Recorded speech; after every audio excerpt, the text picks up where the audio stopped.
manhunt when charges were issued to locate them immediately. Our partner from the United States Marshal Eastern District, Owen Cyphers here.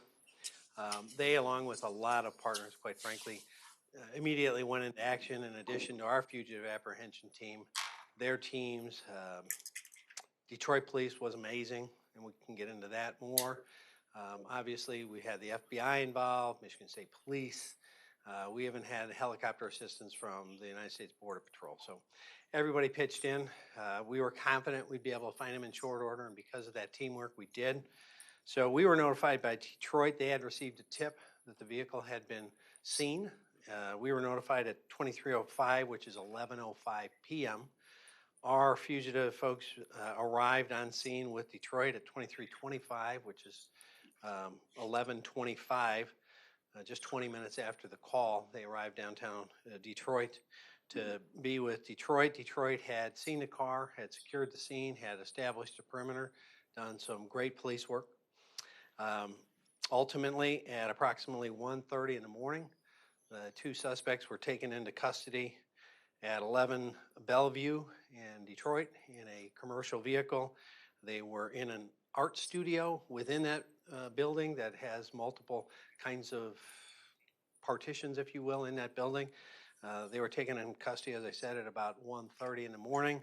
Our fugitive apprehension team took custody and possession of them, and they were formally lodged in our jail, where they remain at about 0300, about 3 o'clock in the morning. So they are in our jail. All three of them, the son and both parents, they are segregated, each individually in isolation. We have advanced watch on them. There is no indicator that any of them, we always have every person that comes in an intake evaluated by counselors and classification to determine if there's any threats to themselves or anyone else. There was no indication that any of them were suicidal, but out of an abundance of caution, our amazing corrections team is doing suicide watches on all three of them. So they are in custody and again in isolation. So that's a good step. The further on as it goes to this, we believe, and I've had multiple communications with Chief White of Detroit, our great partner, and another, again, shout out to his team for what they did, how they did it. And we've been in conversation and talking about some of the now follow-on information and evidence that we have. We believe they were assisted in that location to get there, to get in, and we're gathering that information, and we're going to have the totality of that done fairly soon and present that to our prosecutor for potential charges for either aiding and abetting or obstruction of justice. So that will be a determination by our prosecutor at some point in the near future, and that is a work in progress with all the other works in progress.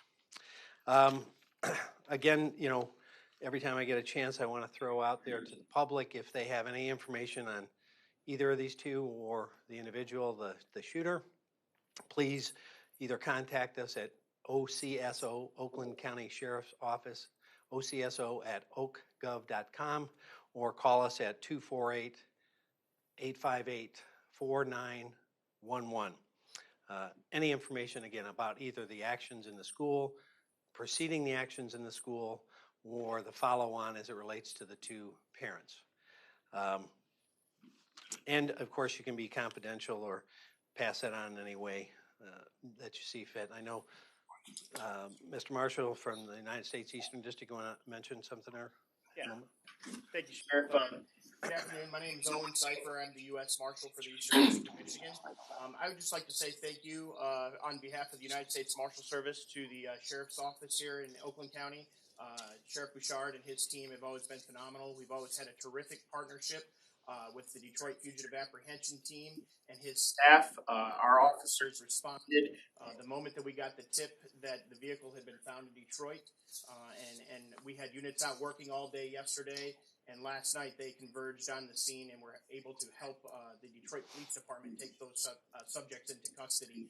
I would also like to thank Chief White and his team down in Detroit. They did a phenomenal job of identifying the vehicle, locating the subjects in a building that they believe they were in, as soon as we had enough personnel on site to search that building, we did so. We executed the warrants, and thankfully, no one was hurt in the apprehension of these two individuals, and they are now safely in custody. So, great thanks to Chief White and to Sheriff Richard and the Oakland County Sheriff's Office, Detroit and Oakland County. They've always been great partners with the Marshal Service, and we truly appreciate that. So, thank you, Sheriff. Thank you. I think that's really most of what the questions have been about so far today. Anybody else have any other questions? What did either of the parents say anything either on that drive from Detroit to the jail or once they arrived at the jail? Have they said anything to you? Yeah, probably at this point, we're not going to talk about any either spontaneous utterances or discussions because that will now become part of any evidence that may be presented. So that information will be turned over to the prosecutor, and anything about that will be forthcoming as it relates to, trial activities. The Crowley's attorneys basically described this as a miscommunication and said they were planning to turn themselves in. Is that a possibility? Well, all I know is this, is that when we were informed we had an active warrant for them, there was some communication that came into one of our detectives that said that they were going to arrange for their arrest to turn themselves in. And, that's fine. We don't wait for that. When we have serious charges like felonies, you can turn yourself in, you can go to court, you can come to any one of our substations, but we're going to go look for you immediately. And so we triggered, once the warrant was in hand, a full activation of looking for them because there's a lot more tools at our disposal once we have a warrant. And we had been looking for them prior to that, but it was in a much more limited fashion, and that's the most I'm going to say about our investigative techniques. But, then later in the morning, we had communication that the couple was not responding to texts or phone calls of their attorney. So again, to us, that's irrelevant. We're looking for them. If they show up, fine. But we're not going to sit at the front desk and tap our fingers until they come in. We were out actively looking for them, working with our partners, and they were taken into custody before that question was asked or answered. Were they actually going to do it? I don't know. But given that they were hiding in a warehouse in Detroit, it certainly raises my eyebrows. Why were they in Detroit to begin with? That's part of the questions, obviously, why they were there, why they were in a commercial building in that form and fashion. We had located their other vehicle at a different location, prior to the warrant even being issued. As I said, we began a process of doing what we could before any warrants were in hand to look for them. And we found one other family vehicle at a different location, but they weren't there, and there was no connectivity to them being there at that moment. Sheriff, can you give some clarity as to how you know that they were hiding? Couldn't they just say they were in the building? Were they specifically ducked away or anything like that? Well, when the tip came in, the person was apparently outside smoking, and they pretty much ran away. And obviously, the way, and I'm not going to get into specifics, but I think where they were and how they were seems to support the position they were hiding, and they weren't looking for surrendering at that point. Sheriff, what are the criminal ramifications for the people that helped them into that art gallery, and what are they looking at crime-wise? Have the people that helped them been taken into custody, and are they cooperating? Well, we obviously don't have any charges at this point, but that's part of the investigation, and ultimately, if there are charges that are applicable, that will be the prosecutor's decision. So we're trying to put together as much detailed information on that as it relates to that. Suffice to say, we have enough early indications that clearly somebody helped them into that location and made it available to them. And it was after it was publicly announced that there were warrants for them. How much do you know about their whereabouts from Friday morning when you made this ATM withdrawal to the point where their cell phone shut off to when they're discovered? So I know that they were in Rochester Hills, and then they were found in Detroit. But do you know what happened in between, where they were, where they tried to go? We don't, again, have a whole lot of their movements because the last time our detectives actually saw them physically in person was when we executed search warrants on the home when the child in question was the suspect. So we were going to the house to seize anything of evidentiary value to the case at the school shooting. And at that point, there was no indication that the parents may or may not have been involved. It was purely an execution of a search warrant for evidence related to the shooting. That was the last time our detectives saw them. As soon as the prosecutor gave some indication that there would be potentially charges, our detectives began to do what we call a packet to prepare for if there's charges, where they might go, and began to do what we could to look for them short of what the expanded capabilities are when you have an actual warrant, either a search warrant or an arrest warrant. It's kind of an interesting situation with the whole family together in your jail. Do they get to talk to No. their son? No talking, no communication. They're all three in isolation. Does that change over time? I mean, since he's a No. minor, or no? No, on a variety of levels. First, we would segregate male and female prisoners.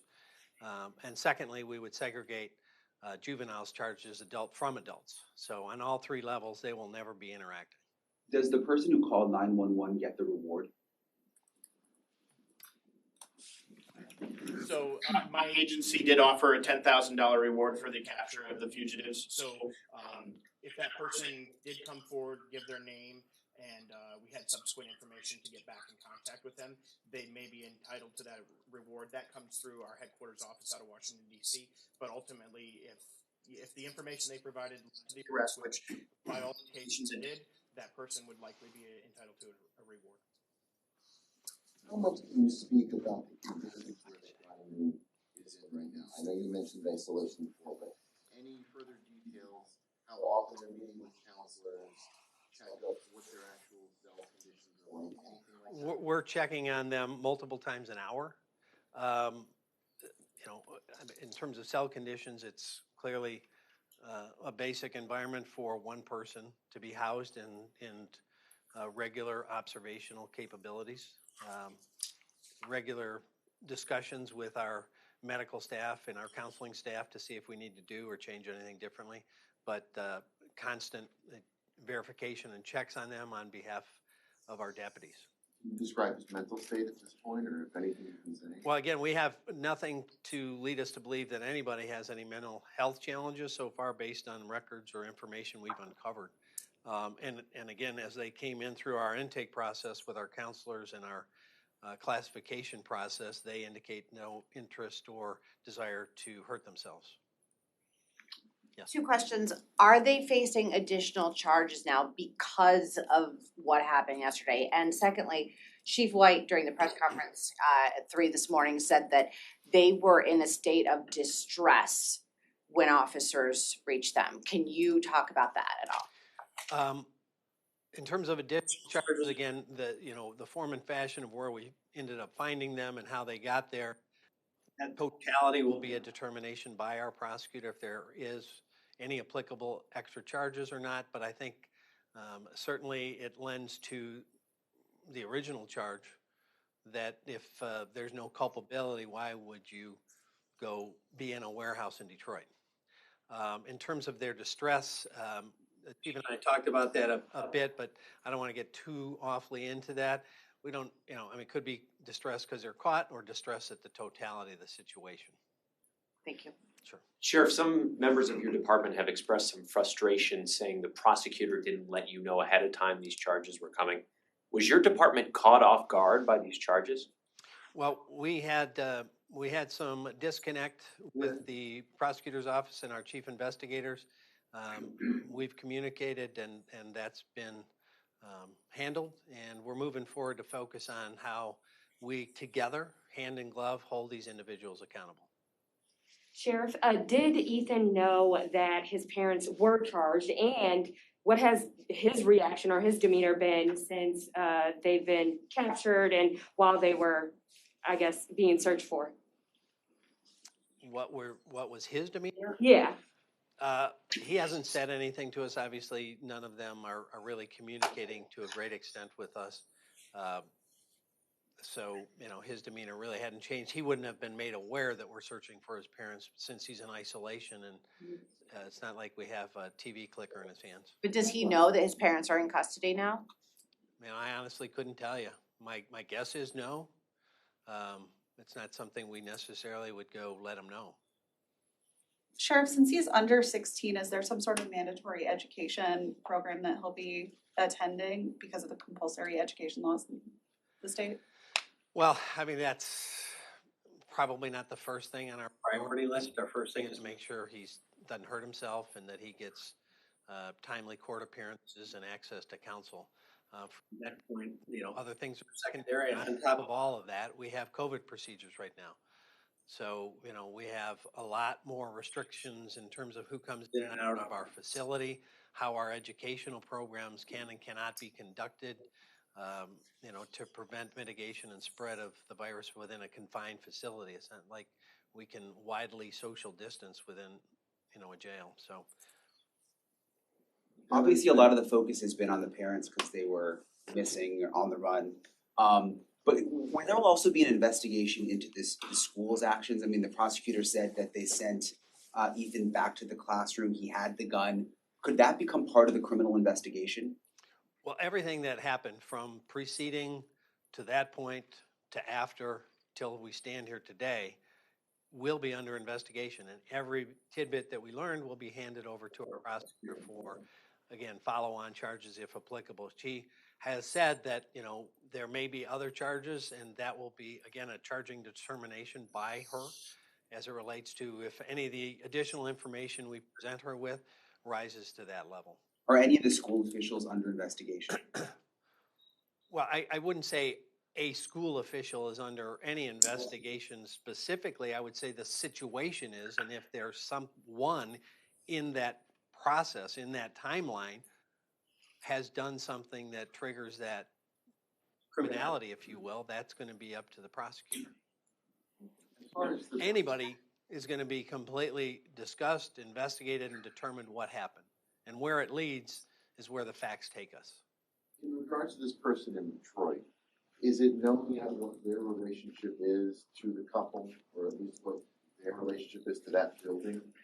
Yes, we do have indication of both of those things, but we're not getting too awfully deep into it until we get it completed and give it to the prosecutor. Sheriff, Chief White said that they were not armed Correct. this morning. But we heard during the arraignment that they had taken out $4,000 in cash out of the ATM. Was that money found on them? Do you know anything about? I don't have the inventory sheet on what was recovered at scene yet, so I can't answer that. Thank you. So a lot of people still have some questions about the school resource officer, and the Oxford superintendent issued a detailed statement within the last hour. So in it, he says the counselor made a decision to return Ethan to the class. Ethan explained that the drawing that he had was designing was a video game. The question for you, Sheriff, is was a picture of the drawing taken by the teacher to the counselor so that the counselor would know? Because apparently Ethan had scratched over the most disturbing parts. I'd have to, again, pull the actual investigative jacket to know what the counselor saw at the time, and that's part of the investigation. But again, my reaction to the whole process is that if it was concerning to the teacher in the classroom enough ultimately to call in parents, at that point we would have loved to have been looped in. Thank you. Sheriff, the attorneys for the parents said that what's been presented so far has been cherry-picked and slanted. Obviously, this investigation is still ongoing. There's a lot that we do not know. But does what has been released to the public now, does that paint a fairly complete and accurate representation of what happened here? Well, I certainly think that's a part of the picture, and we're still finishing the picture, if you will, and we're filling in the details as we learn them and as we get additional facts. But I certainly also believe that it's accurate. Sheriff, the superintendent in that video also said that he was going to ask you to release some video, but we don't know what video he was referring to. Do you know what video?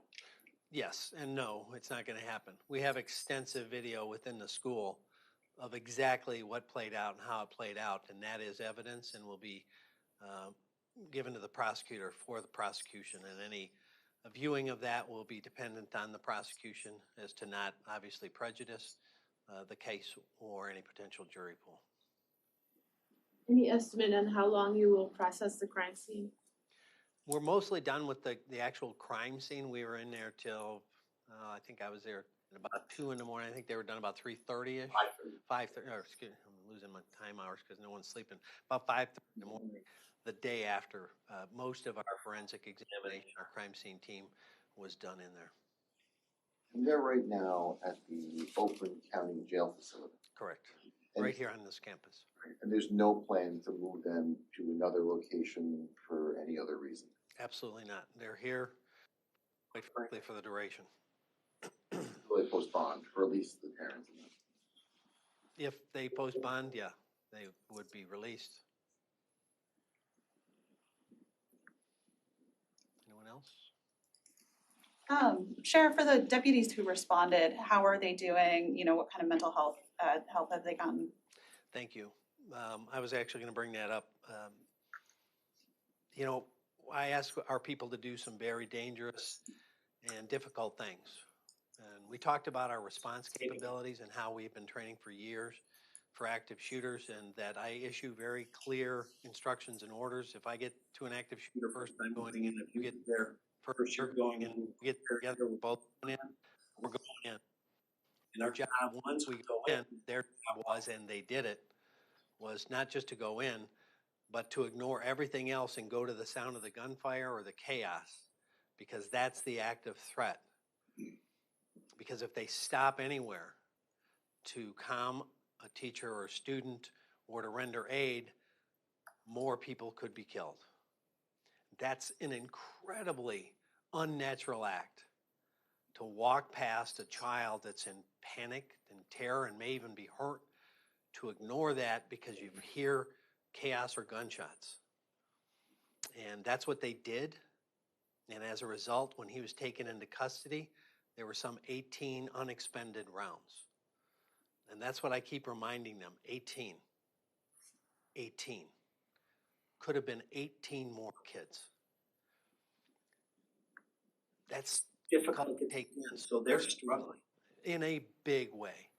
And so we have had a complete debrief for everybody that was at the scene all day yesterday, and I went to every one of those sessions to talk to them, tell them how proud I am of them, and that it's not weakness to ask for help and to get help, that it's important they do that. Their number one job is to make themselves come out of this process in a healthy way. They'll never be the same.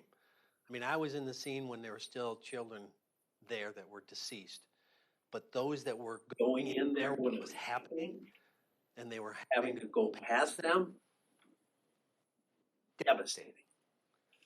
And so we had a follow-on session today with some specialists that we had flown in, and we're going to do everything we can to help them, to try to process this and to try to be able to move forward in a healthy way for themselves, for their family, and for the community. Because I told them that we need them to heal for themselves, their family, and community, but we also need them back out on the front line. I mean, the next day, our folks investigated a threat against a school and made an arrest for somebody that threatened another school.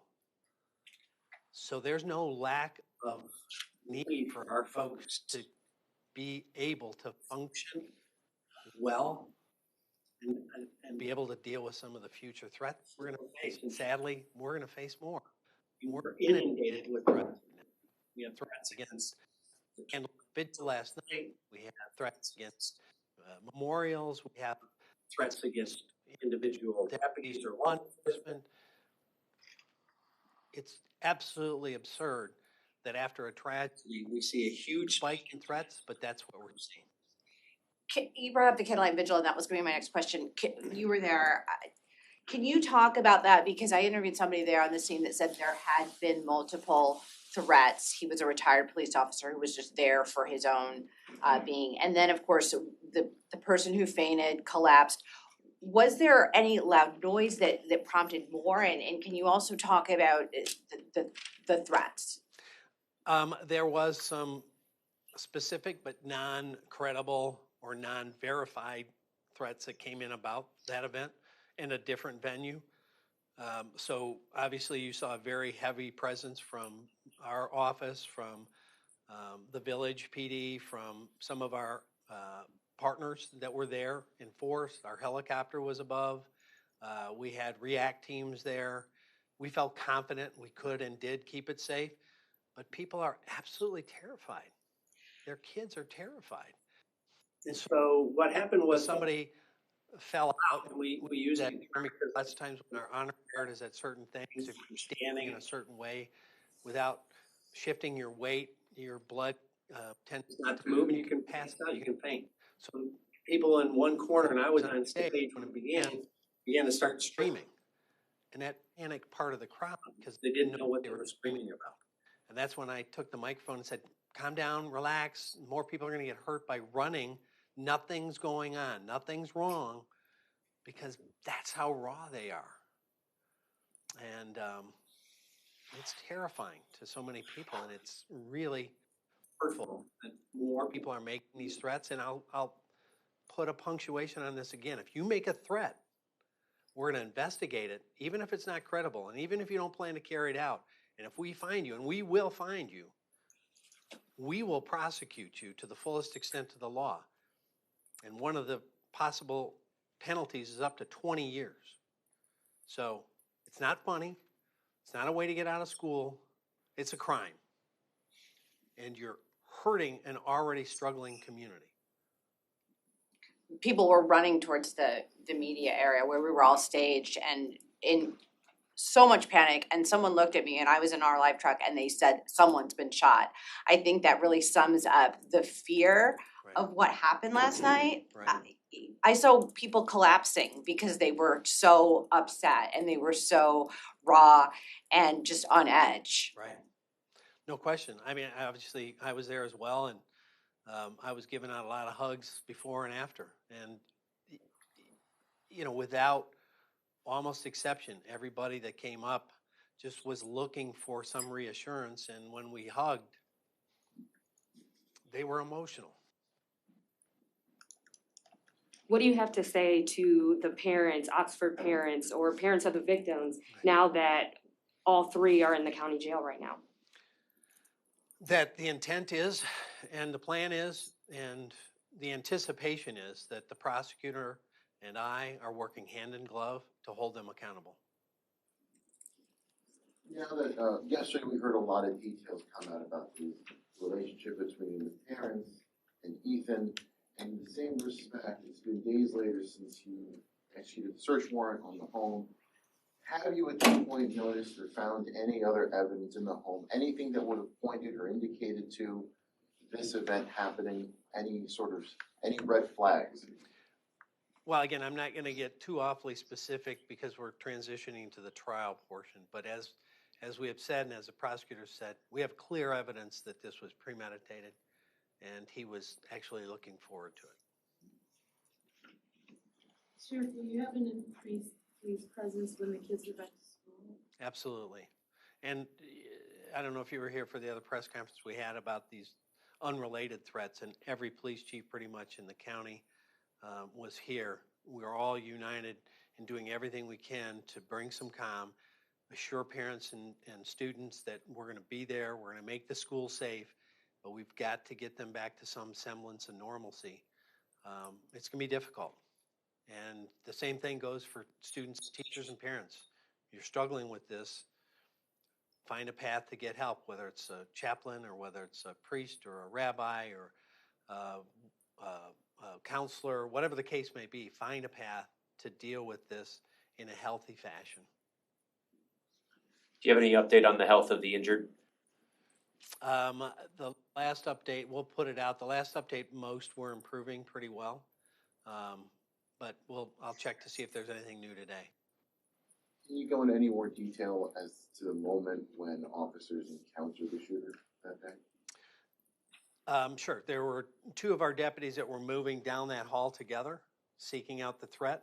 And as they came into that hallway, they observed the subject, and he basically gave up. I'm not going to get too awfully specific, but he gave up. Did he give up as soon as he saw them? As they were approaching, he put his hands up. And, I'll say this. When we see most of these around the country, my opinion is These people are evil and they're cowards. They These are typically usually give give up or commit suicide. So, as the officers are walking in, and maybe you can speak a little bit about this to their training, did the shooter have the gun, did he have the weapon in his hand? Did they notice the weapon in his hand? As they were approaching them, the weapon was put to the ground and he put his hands up. I'm not gonna get too awfully specific to the precursors and the postcursors on that, but There was no opportunity for them to even say, drop the weapon and then engage if they needed to. he gave up. pretty much. As soon as they, one of the deputies, called out gun. And he gave up.